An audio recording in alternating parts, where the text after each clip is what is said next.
Good afternoon, everyone. I'm going to disrupt you today. Okay, so you ready? It's going to be disruptive 50 minutes. I need you to all stand up. I need you to get in some groups, maybe 5 groups. Find some space. We've got some balloons coming around to your group. What I want you to do with your group is I want you to throw the balloon around and I need you to keep it off the ground. Okay, get that moving, keep it off the ground. Do some introductions. Okay, you're doing a good job, guys. I want you to put your right hand behind your back. One right hand behind your back and keep that balloon up in the air. Guys, you are so skillful. Okay, I want you to put both hands behind your back. Oh, we've got some soccer players here. Don't let it touch the ground. Nice work. Excellent. Oh, so we've got some skills. Good work, guys. Well done. Take a seat. Throw them around, pop them, do whatever you like. Yeah. Today you are welcome to do whatever you like because we are disrupting. Excellent. Whoa, wow. Whew. Nice one, I like it. Okay, disruption. That's what we're going to talk about today. Disruption is the new black. I love that. So disruption has really become a buzzword, hasn't it? Like, who's hearing disruption all the time at the moment? All the time. I hear it all the time. It's everywhere. But what does it actually mean? What does disruption actually mean? Well, I went to our God of all answers, Google, and Google said disruption is disturbance or problems which interrupt an event, activity or process. And I think that's pretty fair to use Google's definition because really they are true disruptors, aren't they? In fact, I was at a conference the other day and there was a futurist speaking and he said that, well, he told me that I'm never going to have to worry about teaching my 3 young boys how to drive because they're never going to have to learn how to drive, which is so cool. I'm so excited about not having to do that. Another definition I heard when I was in NECA, actually, which I'll be sharing some information about at that in some future sessions, but I met Matt Mullenweg, who is the owner and founder of WordPress, and I actually learnt to kite surf with him, which was quite disruptive in my world. And he defined disruption as breaking something and rebuilding it, which I think is a really great definition. So why is it important? Why do we keep talking about disruption? We know the world is changing at a really rapid pace and we know that we have to keep up or we're going to get left behind, aren't we? Are you hearing me okay? I know I'm moving around a lot. So in business, competition is growing. You know, we need to keep up with our competitors. We need to keep our business current. We actually now need to be thinking about how do we break and rebuild our business. Now, this isn't just a challenge, and this isn't something that we have to get comfortable with. This is something that we actually have to master, I believe.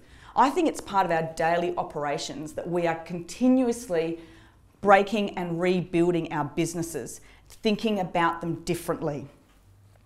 So today, I want to talk to you about this from a people and culture HR perspective because even though I'm not a futurist, and I love that title and I wish I was a futurist, I know, and we all know, that the working world is changing and we need to make sure that we are ahead of the game in this space. So that's what I'm going to be talking to you about today.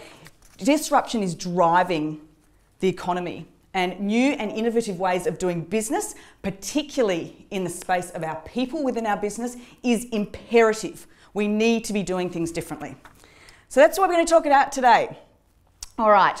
So for those of you who don't know, the What's Next vision, our vision in our business is actually to change the way businesses utilise HR. I'm well known of saying that I own a HR company, and what's funny about that is I hate HR. I hate the way HR is done. It's so archaic. It's policy, it's boring, it's the police or it's the counsellor.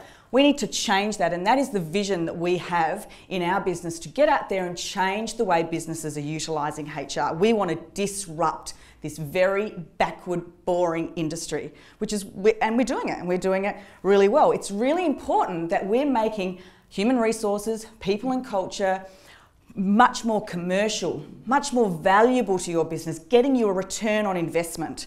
making it a really important function that you want sitting at the exec table with you because they are actually driving your business forward. So I don't know about you, but my view as a business owner is that the two key things that keep me awake at night are cash flow and people. Would most of you agree they're the two things that keep us awake? If that is the case, which I believe it is, leadership is such an important thing that we need to master. We cannot be putting our people aside and saying, well, they're okay, it's fine. They can just do what they need to do. We're going along okay. You will be left behind. So I want to get you thinking differently, which is why I wanted you to do that balloon exercise, because it's not usually what we do here at Leaders. All right, so firstly, what I want you to do is I'm going to put a slide up now, and I want you to think about what type of car matches the personality of your organisation. So it's important to reflect on where your organisation is currently positioned. So what are the personality traits that it would hold? And I'm going to get you to use your clickers in a minute. So we've got our Volvo, which is safe, reliable and consistent. Is that your business? Or are you a Ferrari? Are you fast, slick and competitive? Or maybe you're just very profitable and you drive a Ferrari, which is good for you. Are you a Prius? Economical, environmental, altruistic? Or are you that Google car, that disruptive, futuristic, innovative car? So, you know, the Google car looks like it's come out of a toy factory, but this is what our future is going to look like. This is what my kids are going to be driving. Well, not driving, they're going to be pressing a button, and GPS and radar sensors are going to get them to where they need to go. We won't even need to learn to drive if Google has its way on the future of our transport. All right, so let's share what type of car matches the personality of your organisation. Just click and then it will start. Right. Interesting.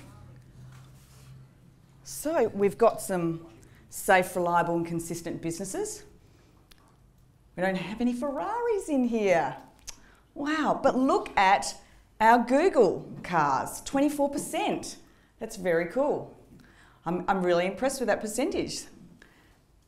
And we've got some economical ones too. So it's really interesting how you see your businesses.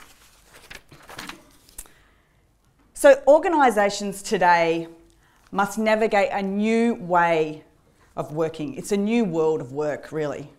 And it's one that requires really dramatic changes in strategy for managing your people. So in the new world, or in the new world of work, the barriers between work and life have all been but eliminated. Work-life balance is now null and void. Thank goodness. I can't stand that term, work-life balance. You know, you need to throw that out. Work is part of our life, right? Employees are always on. We are a 365-day, 24/7 world now. And our employees are connected through technology 24/7, and they will utilise it.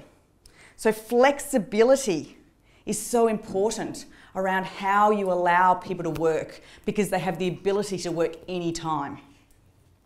Social media tools like Twitter, LinkedIn, Facebook, they enable people to easily monitor market trends and opportunities. They can look at your business and find out all about your business before you even know that person exists. They can be looking at culture. They can be looking at feedback. They can look at customer reviews. As far as attraction and attracting talent to your organisation, people are looking at you all the time. How are you displaying yourself on social media for talent attraction and thinking about your culture? It's no longer a war for talent in relation to attraction. It's now a seduction. If you want candidates or if you want talent for the future, you need to seduce those candidates. It's a completely different generation. The balance of power in the employer-employee relationship has shifted. Today's employees are more like customers or partners. There's no longer the boss and the people underneath being told what to do. And we also have our generational differences. I've got my watch upside down, that's not going to help with timing, is it? We've got generational differences. And that means we need to cater for these different generations.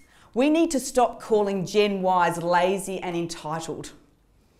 We need to actually be utilising them, understanding them and helping them, or getting them to help us to lead the future of our business.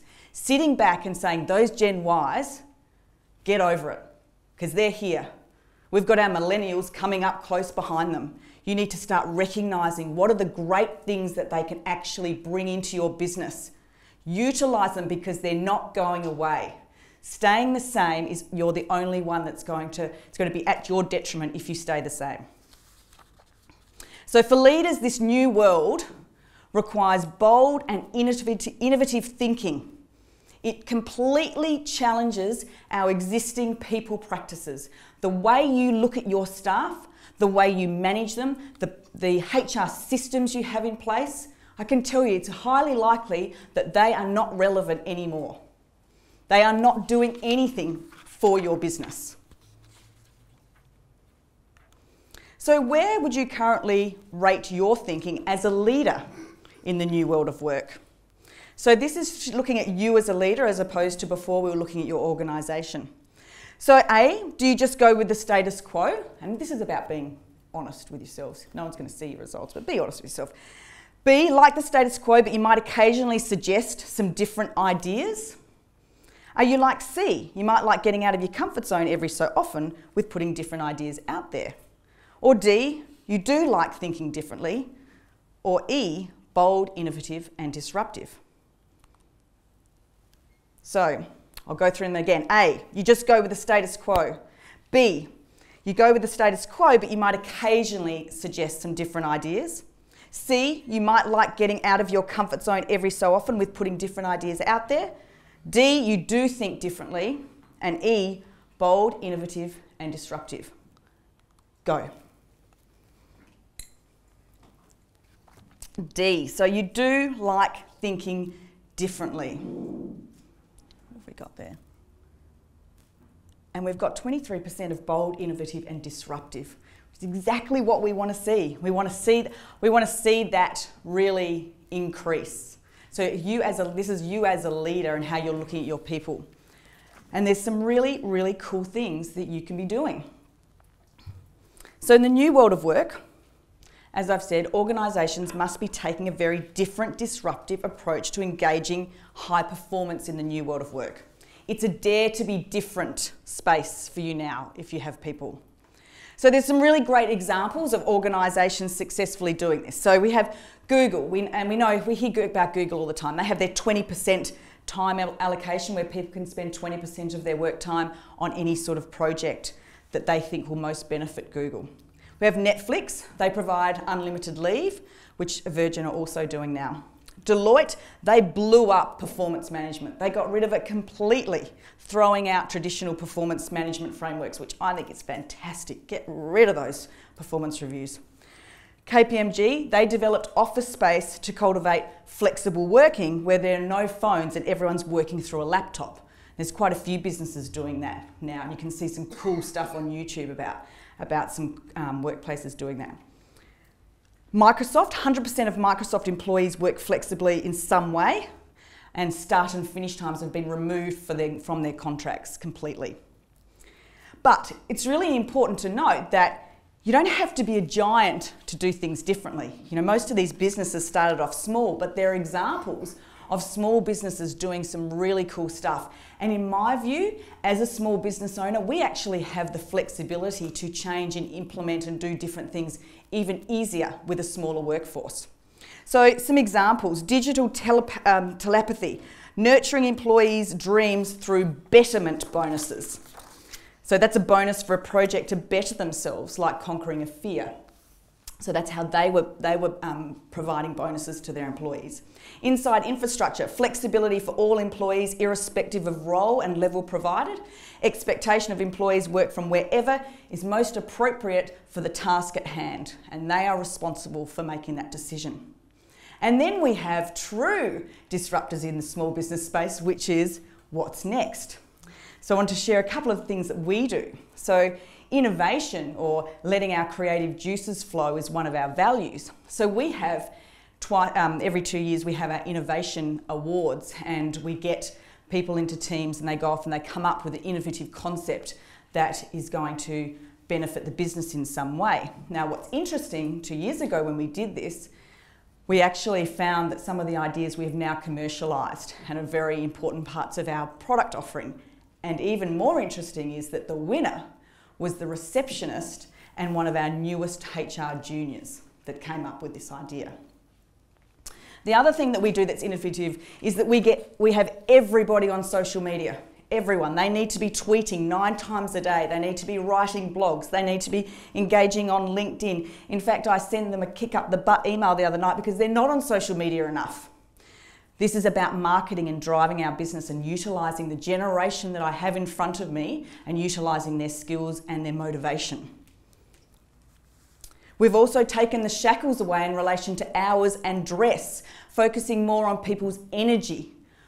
Work within your energy. When do you work well? What do you need to wear to achieve that particular task? Sometimes when I need to be grounded, I need to wear some trackies. Sometimes when I need to make some powerful decisions, I need a killer pair of stilettos on. And I need to make that choice depending on what I'm doing that day. I work fantastically at 4 a.m. I fizzle out later on. It's a really good time for me, but it's not good for everyone else. Choose your energy to get the outcome because all I care about is the outcome. So we created an environment where we took the shackles away and we gave them permission to create the best work that they possibly can. Now, in relation to this, you do need to consider what is your culture ready for, right? So you can get these cool ideas from all these businesses and go, cool, I'm going to go and do that tomorrow, but it might not suit your environment just yet. So it's really important that when you're implementing innovation and disruption that you still align it to your strategy. So this is an example of our What's Next ecosystem, the things that we do throughout the year. Now, our culture and the way that we think and deliver our work looks seamless. It looks like it's just a whole lot of creative people come together and all just happens. It's not the case. It's very structured. There is very much a process around becoming the way that we are, and it's all behind the scenes in structure. So you need to consider what is it that you want to become, how do you want to disrupt, what's important to you, and then align it to a strategy and implement HR to support that. All right, I'm going to get you to do some disruptive thinking because I think you guys are ready for it. So I'm going to get you to do an activity that I actually did with my team a couple of weeks ago. We've got our new Innovation Awards coming up at the end of, in a couple of months' time. I'm going to share a secret with you. It's not allowed to leave this room because my team don't know about it. No tweeting for those tweet people like me. I'm going to tell you what we're doing. So this year, instead of giving our team 3 months to come up with an innovative concept, we're giving them 24 hours and a lock-in. So it's the Google-style hackathon. So in their diaries at the moment, they have 2 days, bring your toothbrush. They're so excited, they think we take them to a resort. They don't realise we're locking them in the office with like camp beds and 24 hours to come up with something really innovative. Because I think the more tired I make them, you know when your kids get tired and giggly, the crazier the ideas are going to be. So I think it's quite an interesting experiment. But we're doing cool things. You know, we've got a personal trainer coming in at 2 o'clock in the morning to do some boot camp, and we've got food vans, and we've got a dancing telegram, and stuff to give them energy throughout. But that is one of the things that that we're doing. But in preparation to get them thinking disruptively is that we're in disruption pre-season training at the moment. So we got them to do this activity, which I'm going to get you to do. Now, what you'll notice about this activity is that it has nothing to do with HR. And so when you're thinking about what you want to disrupt in your business, and if it is around your HR strategy or about your product or service offering or your structure or your strategy, do activities that sits way outside of your business to get you thinking outside of the space that you're so used to. All right, are you ready? Is anyone here? I've just been talking, I didn't realise no one was here. Are you ready? Yes. Yes, great. Okay, so in your tables, I need you to come up with an innovative and new product name and design for 2 everyday household appliances that you bring together as one. It's got to be amazingly different and have a better purpose for that appliance or product than what currently exists. I need a product tagline. I need an elevator speech. It's going to be presented to me Shark Tank style. So I want you guys in tables, pick 2 everyday appliances, put them together, create a new product, a new purpose for that product. Name it, pitch, how are you going to sell it to me? You have maybe 15 minutes. Go. Okay, guys, time is up. All right, we're going to start our pitch. Who would like to go first? Oh, awesome. Okay, so whoever's representing, please share with us. Okay, ladies and gentlemen, I would like you to feast your eyes on these 2 identical twins. What do you see is the difference between them? Let me tell you, one is using the forking grate and one is not. This gentleman is using the forking grate. As he eats his food, it tells him how many calories he's eating, how many fat he's intaking, and other nutritional information. This poor gentleman does not know about it. Available early 2016. Oh, count me in. Yes. Love it. So does it sort of do this when you shouldn't be having it, just sort of takes a life of its own? So yeah, cool. Well done, guys. I love it. Who's next? Oh, we've got one in the back here. All right, I'd like everyone to paint a picture. You're on the couch at home, you're watching your favourite TV show, it's about 10 o'clock, you're falling asleep, trying to stay awake, you fall asleep. You wake up at 2 o'clock, you haven't had a shower, you've got work to do, you're annoyed that you've got to get up and you've got to do all those and go to bed. What I want you to picture is a device, we're calling it the fat bit. Take off the Fitbit. What this thing does is going to, from your Fitbit on your watch, the fat bit will actually turn the TV off when it senses you're asleep. It will slide back on some rails over your head, placing a blanket over you on your couch, and then hide itself behind your couch.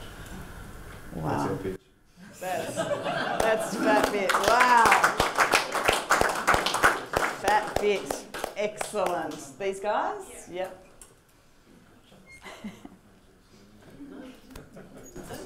Okay, so it's 9 o'clock at night, the dishwasher's been on, and how many of you really hate unloading the dishwasher? Particularly when you've got kids, it's really, really annoying, right? Hate it. So we've come up with the Eat and Green. So it's a 3D printer that you can set at any time that creates your dishes, your cutlery, your glasses. When you're finished with them, you put them into the dishwasher. It dissolves them back down into the original material.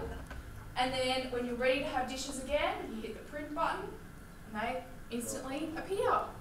You can have any colour, you can have love hearts, yellow, you name it. You can set how many you want. Perfect. Right? We're crowdfunding. We're crowdfunding. That's right. It's going to be out for Christmas for everyone, December 2015. Excellent. Love it. Okay, we've got 4 more. Do you want to, guys? I'd like to introduce you all to the micro bowl, where you can microwave anything, anywhere, anytime. So we have designed a compact bowl, buttons on the side, place the food inside, press the button, food heats up. You can charge this, take it with you, it's portable, take it camping, take it, heat your lunch on your desk at work. You can take it in the car if you need to heat up something on the way to work.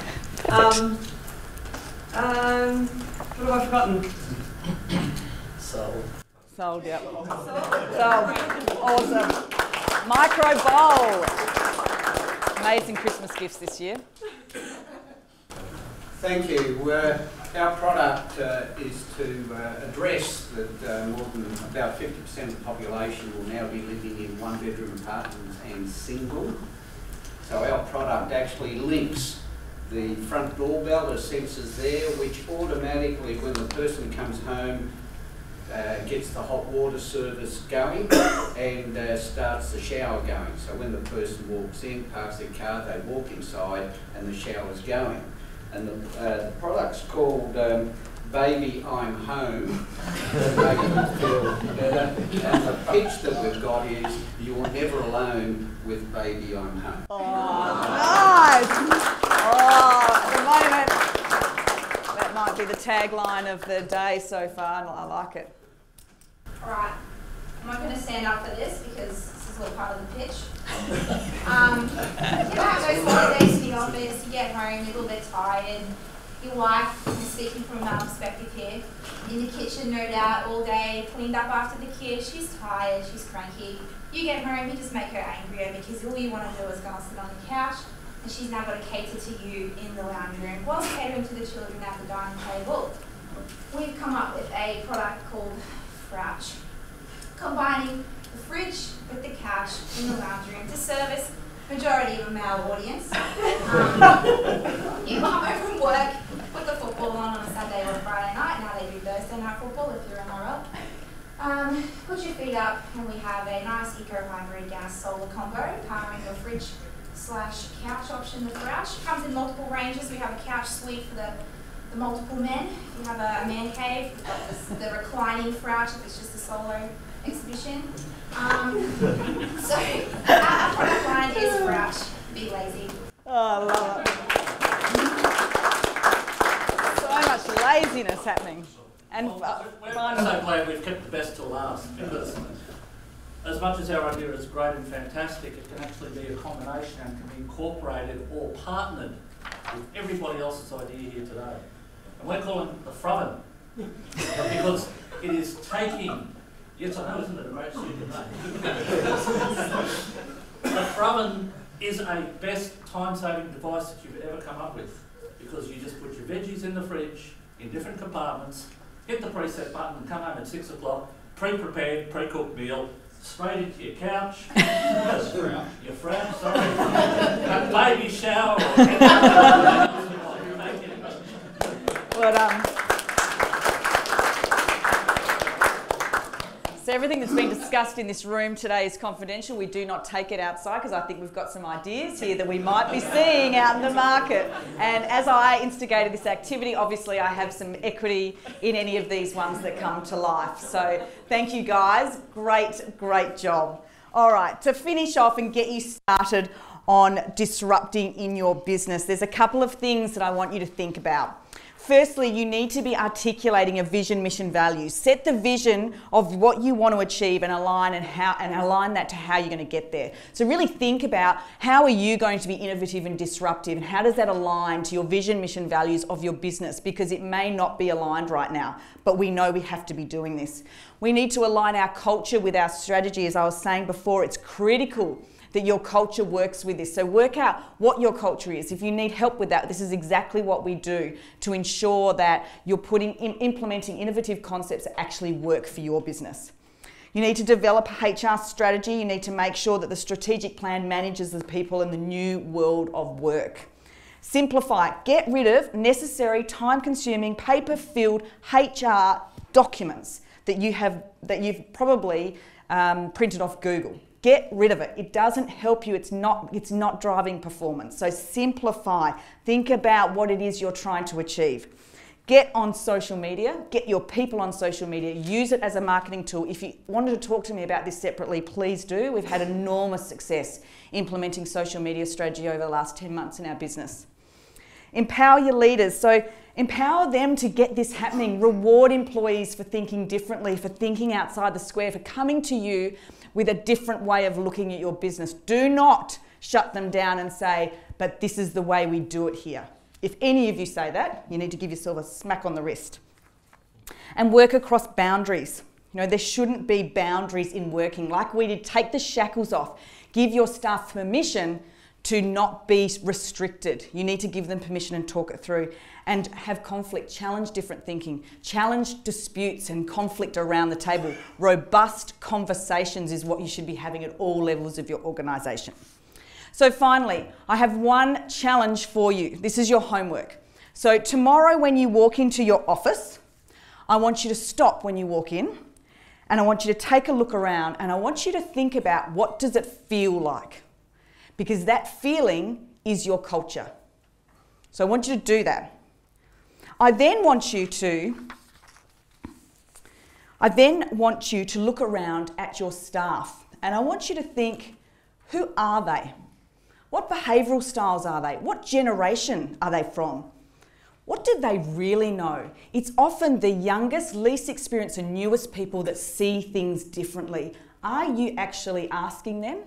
Have a look at who is in your business and what potential is there that you may never have considered that you walk past every day. And then finally, this is going to be the hardest challenge. I want you to go into the bathrooms and I want you to stand in front of the mirror. And I want you to look at yourself in the mirror, and I want you to ask yourself the question, are you a leader that is embracing the new world of work? Are you leading the way, or are you barely keeping up? I now welcome you to commence your standing ovation. Thank you. Come on. Thank you.